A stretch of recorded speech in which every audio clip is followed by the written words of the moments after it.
Hey everybody. This isn't really an episode. It's just today is kind of a monumental day. It's Thursday, February 11th, and it's about 9 in the morning. And I just finished. Actually, I watched the press conference, and then I did a short interview with the CBC. And I thought, hey, why not podcast a little to collect my thoughts?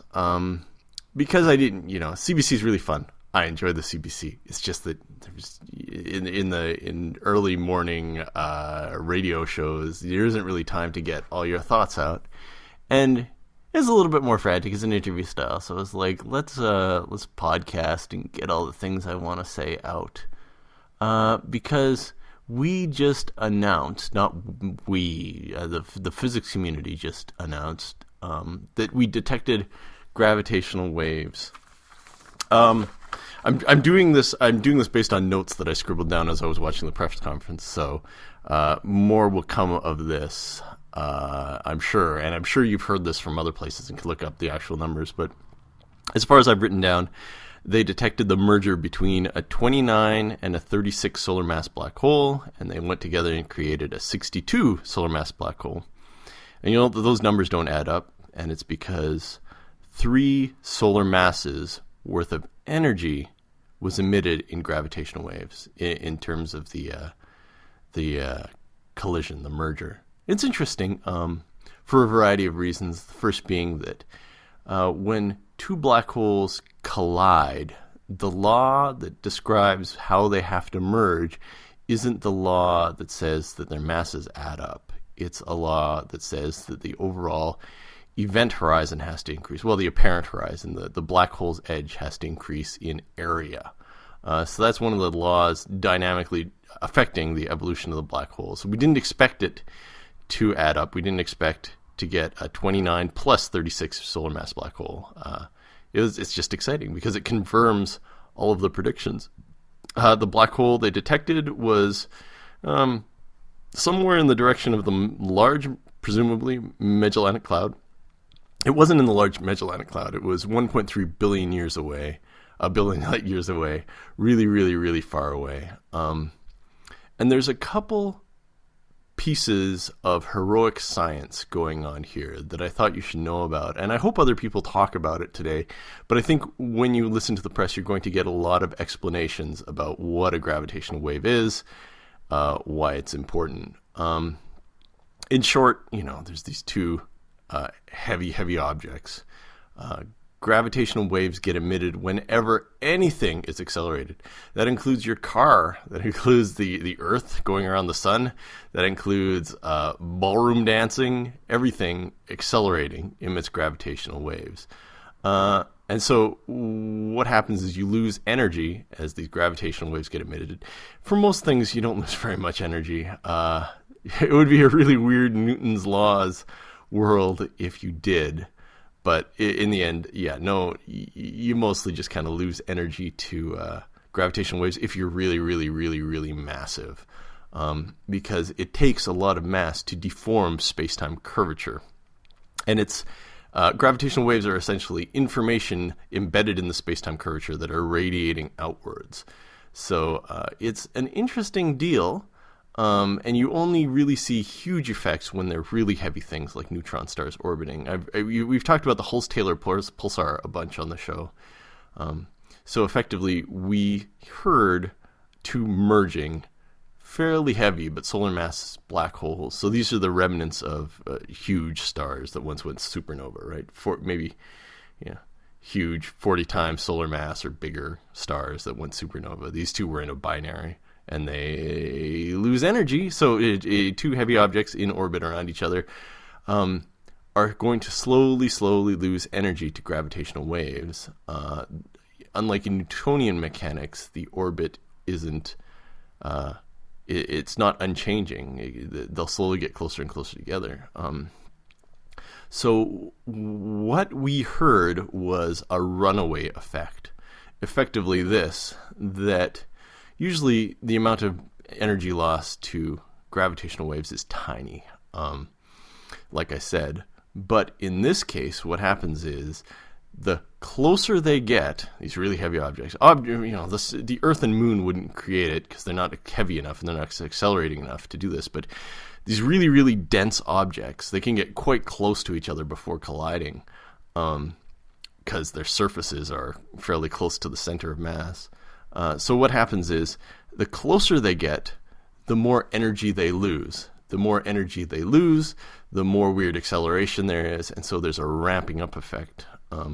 The result, people point at, and it's lovely for science communication purposes. The one problem is, but the nice thing is that the range at which these effects happen is often in the audio range for human listening in terms of hertz. So essentially, Katie Mack had this thing where everybody was chirping for LIGO. That was the hashtag. It's really cute. You can watch a whole bunch of physicists go, ooh, because that's the sound two merging black holes make. And what happens is it increases in volume, it increases in amplitude the more they accelerate, and it also increases in frequency because the closer they get together, the faster their orbit gets, the shorter the amount of time it takes to complete one orbit because they get closer and closer to each other. And so as they get closer and closer and closer, they're radiating more and the frequency goes up. And that's what the ooh thing is. It's ramping up in pitch and amplitude. And that's essentially the chirp they had. I was surprised. The one they detected September 14th, and they literally, I'm going to talk about the heroism involved in this detection, in this analysis in a second, but effectively, they kind of just turned it on. I think the observing run for advanced LIGO started in September 2015, and so near the start, they heard one of these chirps. It's absolutely amazing. 1.3 billion years away, that factors into the overall sensitivity of the equipment. So let me briefly talk. Now, this is an area of research. One of the reasons I have physicists who aren't me on the show a lot is because, well, there's two reasons. One of them is I think people deserve to explain their own research with their own words. I try to find coherent people to do it, but you don't want just some crappy general relativist like me explaining how, I don't know, MRIs work. It's a waste of time. I mean, I'd just be reading you Wikipedia pages plus things I vaguely remember from my undergraduate degree.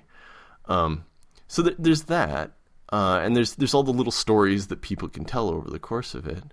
What was I saying? All right. Anyway, so moral of the story is that I have not contributed to LIGO research personally. I know lots of people who have. Lots of the titanium physicists who've come on my show and talked about gravitational waves and gravitational wave research and black hole research have contributed because over the course of my adult life, I'm 35, over the course of my adult professional career, people in the United States often get driven towards gravitational wave research because the funding organizations were putting so much money into it, and it really required a lot of theoretical work hours to be put in to do what they have.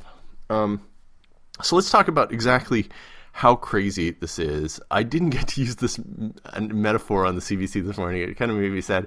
So it's like this. Imagine that some biologists were like, okay, there's a cave deep underground, and what we can do is we can lower a special microphone in because we think that there's a type of cow that lives in this cave 3 miles under the earth. And so based on their theory, they needed to do two things. One, they needed to develop the technology to make the microphone to go down in to hear this cow. And the other thing they needed to do was guess how the cow would sound, because they're like, there might be other noises, rushing water, troglodytes. We only want to hear this cow. And so they had to reconstruct essentially what the cow's voice box would sound like and figure out what kind of noises it would make. And then after that, get a catalog of different possible noises that different possible cows at their different possible ages might produce. And that way, when we lower the microphone down into it, and we hear something, we can tell whether or not there's a cow down there. So effectively, they had to do the same thing with gravitational waves because we know theoretically that they should exist. The Hulse-Taylor pulsar tells us they exist. But there's some other issues here. We don't know exactly what we would hear when we turn this thing on. One of the nice things about observable visual astronomy is that we know how to look at things. We have brains that can interpret visual information really easily because essentially we're animals that wander around with eyes open. And so we could use that built-in data analysis software in our brains, visual data analysis software, to interpret what we see when we look through a telescope. It took years. I mean, people arguing about moons and Jupiter and all that. Eventually they sorted it out, and you look out and you go, yes, that's Mars. It's a planet. It's different than these stars, right? Anyway, moral of the story is we had to build all of that analysis software from scratch, that pattern recognition from scratch in gravitational wave research. So essentially what people had to do is, black holes aren't that complicated. But they are, but they're not that complicated. They really only spin, right? And they have charge, but not much electric charge. And they have mass. But when you talk about an orbiting binary system, it's kind of complicated because the two objects might have different masses, right? One might be a really heavy black hole. The other might be a less massive black hole. And then there could be different distances between them. They could have different initial velocities. And on top of that, because they're spinning, their spin axis may or may not be aligned. One might be spinning with its, counterclockwise and the other clockwise. Or they might be tilted. One might be moving in the direction that it's spinning. It's really complicated, right? And each of these possibilities will generate a different type of signal in terms of the gravitational waves the system will emit.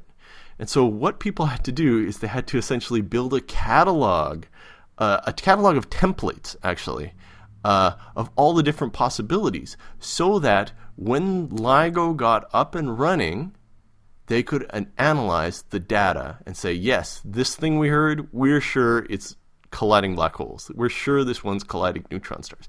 There's so many different possibilities in that state. It was a really, really a heroic effort of computation and data analysis. I mean, people put PhDs and postdoc years, decades of research writing code to analyze the raw data that might come in.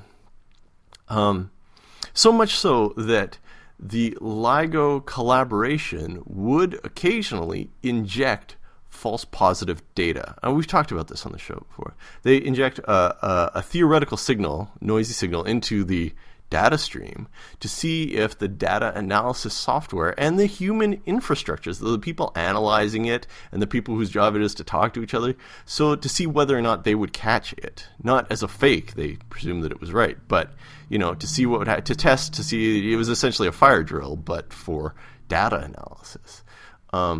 In fact, so there was a bunch of not conflicting. There were a few announcements, leaks to the media and on social media about LIGO's detecting their upcoming press conference, and I told my students, we were talking amongst ourselves.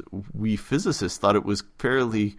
It was kind of nice because it gave us time to prepare for this big onslaught of this news media blitz, but it was kind of irresponsible of people leaking it just because, among other things, it's possible that it might have been one of these tests of the system. Now, of course, incidentally, it wasn't. It wouldn't be the first time it would happen if it was, but not only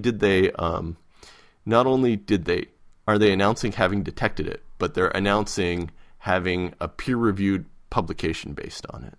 So this is more than people have been pilloried for press conference journalism lately, where an organization will go out and make an announcement to the press before even writing their paper, and that's not what happened here. They're pretty confident and they're pretty rigorous about their data analysis. So it's irresponsible to spread and a little bit cruel to spread rumors before everything comes down the pipes. But now that it's done, we're so happy. Anyway, okay. So heroicism. This took a ton of effort. On the data, on the theoretical end of it, I know over and over and over, and maybe I should have said, I probably shouldn't have said yes. I'm pretty bad at it. But over and over and over the course of my academic career, people said, not people, jobs pushed one towards doing analysis in terms of essentially simulating black hole collisions, determining and interpreting what kind of gravitational waves would come out as fodder for the LIGO experiment, essentially building templates for black hole collisions, seeing if there are some underlying laws. Anyway, so I never did it. I became another type of general relativist. But boy, at times like this when everybody's partying, and I'm partying too, because this is a milestone in the confirmation of Einstein's general relativity. Still, I feel like maybe if I made slightly different choices, I could probably be partying with, people who actually worked on the LIGO detector instead of, talking to you guys. But that's okay. Life choices. I'm happy with the choices I made. This isn't about that. Okay, so heroicism. You got to know, from my perspective, what the LIGO collaboration looked like. So part of the task of my podcast, I think, is I want to establish a little bit of an oral history of physics in the 20th century. So this is another part of the reason I have theoretical physicists, experimental physicists on in their own words, is that they can describe from their perspective and from the perspective of their supervisors and people they heard story from what it was like doing the physics. And so we've had these anecdotes, and they're really fun, and I like them a lot. I like that attribute of our show a lot, that we talk about these things. So from my perspective, the LIGO collaboration was always really interesting because they turned it on in the year 2002, and the joke was that it wasn't sensitive enough to hear the gravitational waves if they were coming in. And it's true, it wasn't. We would have year after year of people coming to conferences saying, yeah, next year it's going to get up and running. Next year it's going to be great. Next year this is going to happen. And we're like, the LIGO's never going to come up with an answer. They did, though. They've been constantly revamping their equipment from the initial LIGO run was 2002 to 2010. They were constantly revising, updating their equipment, updating their analysis software. And the thing that we all recognized as a community was this.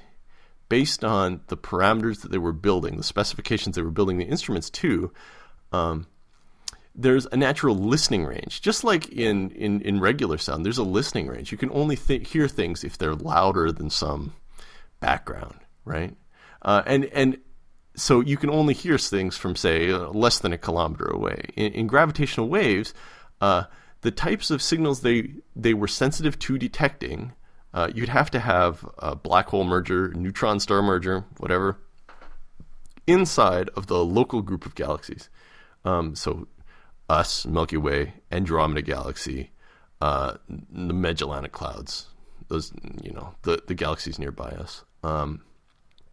So the moral of the story is, by the end, it was sensitive enough to pick up one of these sounds, but the probability of one of these events happening over their list, they had the instrument on, but the probability that they would have it on while one of them happened in our local group it wasn't a bad bet, but it wasn't a great bet.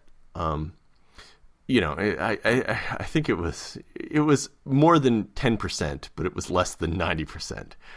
So everybody involved was not deterred by the fact that they never heard anything with initial LIGO, because the probability of something happening that they could pick up close enough to us was fairly low. So in 2010, they disassembled everything. You've heard Jocelyn talk about this. 2015, they brought it back online. Essentially, they replaced some of the equipment, they revised their equipment, they dramatically increased the sensitivity. Now, you've heard different people in the media talking about the sensitivity.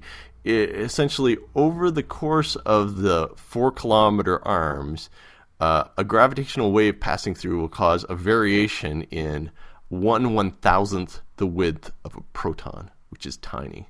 A lot of times we describe it in terms of the distance between us and Pluto changing by a fraction of a hair width. In the press conference today, they said the distance between us, our sun, and the nearest star changing by the width of a hair. It's an absolute tiny variation in width. So yeah, Advanced LIGO brought in fantastic new, they updated all their things. We had a dramatic technological revolution take place between the 1990s and the 2000s, and essentially upgrading the instrumentation and upgrading the way they did things dramatically increased the sensitivity. So now an event didn't just have to take place within our local group of galaxies. It could happen within, something like 50 million light years away. So the Virgo supercluster, they said they can hear neutron binary infall in the Virgo supercluster. So if two neutron stars fall into each other and collide in Virgo supercluster, which is a huge group of galaxies, far away, 50 million light years away, they can hear merging black holes up to 6 billion light years away. The one they heard was effectively, 1.3 billion light years away. So the moral of the story is, this new instrumentation that they built, it does it so well. It's got a listening range that's much, much, much larger than the initial listening range volume of the first LIGO. And what this means, it means a couple things. One of the things it means is that the opportunity to hear something has dramatically increased, right? I mean, our galaxies might very well be full of black hole binaries, but they rarely collide. It's inevitable that they will at some point in time. It's kind of like, old people fall down on the street all the time. The chance is that you're looking out the window and you watch an old person fall down, so maybe you can go out and help them, right? I'm not a monster. But the chances that you'll see something when you're listening, even if it's happening all the time, is fairly low. So the larger volume you can hear over, the larger the number of galaxies you can listen over, the more probable it is that you'll detect something. So that was absolutely exceptional. There's absolutely exceptional collaboration here. It's absolutely it's exceptional that they're opening a whole new vista of observational astronomy. So they brought up the fact that the two LIGO facilities are 3,000 kilometers apart, and they're on pretty much opposite ends of the continental United States. And they're bringing one online, Virgo, it's called, in Europe. And these 2 and 3, when they bring it online, will be able to act as an interferometer system. So we'll be able to use triangulation to figure out exactly where these signals come from. And the more data-taking facilities that they have, and the more they can corroborate any signal they receive, the better a picture on where these collapsing, in spiraling binaries will happen. It's absolutely amazing. It's amazing that it's happening. It's amazing that we have the opportunity to talk to the public about it. I saw the press conference today. That was a fairly fun thing. I'm blanking on the names of everybody involved. I watched about half an hour of it before I had to go on the radio. The explanations that people are giving of this thing to the public are very, very good, I feel. A ball was kind of dropped with the Higgs boson in terms of science communication. People got so caught up in calling it the God particle that they missed out what it does and why it's interesting. So I feel like they're doing it a lot better this time. And this is certainly a revolution. it's going to tell us so many things once it's up and running. Amongst others, for one thing, we'll get essentially these signals. We've talked about this on the show. The signals are being emitted from fairly close to the event horizon of a black hole.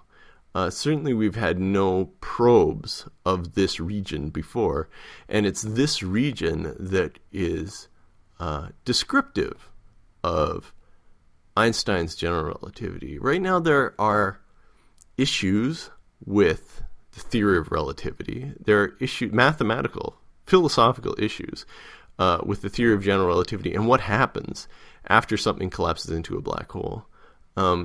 So confirmation as to whether black holes exist, confirmation and new data about how frequently they happen and what happens near them will be absolutely amazing in helping us develop new theories or modified theories of geometrical gravity. I'm really excited because up till now it's been it's not speculation, but I mean there's not much you can do to talk about. You know what? I'm wrong. There's lots you can do to talk about the geometry near a black hole. I mean, there's the supermassive black holes at the center of galaxies, and active galactic nuclei, and the details of what happens near there will affect what happens at the very large scale with quasars and stuff. But still, this gives us another way of looking at and testing Einstein's theory of relativity, because there have to be cracks in there somewhere. The system is, as a theory, it's got problems. It's inconsistent when it comes to the evolution of matter that collapses down into a black hole. There's a problem at the singularity. I think we've talked about it a few times before. There's some fundamental mathematical problems at and near a singularity at the center of a black hole, or even the singularity at the start of our universe. So having LIGO up and running successfully like this is a real, it'll be a really helpful tool when it comes to testing, analyzing, describing the theory of gravity. We're entering an era, I guess, of data. My entire adult life, things have been kind of, it's not that nobody does data. It's like I said, they hired thousands and thousands of students and postdocs to analyze and predict what kind of gravitational wave data these things would make. But now that we know that it works, now that we know that we can detect them, now that we know that gravitational waves exist, we can start using that tool to put constraints on the different possible theories. And so I'm really excited. I'm really, really excited about that, in part because it means that I haven't wasted my adult life learning general relativity. But in another part, I really like the theory of general relativity, and I'm happy that it's being confirmed in such a dramatic way. And I'm happy that LIGO worked, because LIGO was a massive, massive investment of hours. So many young men and women bet their entire careers on LIGO and investigating LIGO. And so I'm really happy for them that it worked out. I'm happy because it was such a huge investment for the American government that now maybe they'll be able to be willing to take more risks when it comes to investing in physics and theoretical physics. I mean, certainly there's been a whole bunch of dramatic and important technological revolutions that have accompanied this. This is just like the space program. I mean, people had to develop data analysis tools for the terabytes and terabytes of data coming in, and how to analyze that as it comes in, how to process it. I mean, just the sheer amount of data that just piles up, it's beyond imagining. It's absolutely fantastic. So yeah, I mean, maybe we'll be more willing to invest in the future in things like this, given the massive success of LIGO already. I'm not sure if... So yeah, it's been described as a scientific moonshot in the press conferences today, and I thought that was absolutely fantastic. So I'm not sure what else I really have to say. I mean, you're going to be swamped with different information and trivia about LIGO over the next coming days, and I think it's fantastic. I think that people deserve all of the praise, including all the physicists I know who work on it. It's absolutely spectacular. It's beyond belief. I'm so ridiculously happy, and I'm happy that I've had the chance to talk with you about it, not just today, but over the course of all of the episodes that we've created.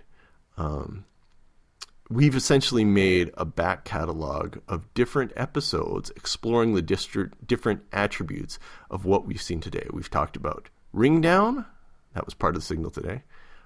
We've talked about inspiraling black holes and the chirp they make. Whoop. And we've talked about how LIGO works. We've done several shows about this. And I think it's wonderful because it's not something that it's something I think that everybody can understand if they want to, right? But it's not something that people often take the time to let those explanations come forth. And so I'm really proud to have put in the groundwork on the podcast. It's for occasions like these that I have built this monstrous back catalog of episodes. So listen to them again with fresh ears. I've got a link to them on our website. I think there's probably 4 hours of audio you can listen to exploring the different aspects of what built up to today's finding. I'm just really happy. Okay, well, that's it for me today. We're going to have another episode. We haven't recorded it yet. It's going to come out in probably at the start of March, if all things work. Okay, keep science in your hearts, everybody. Thank you very much.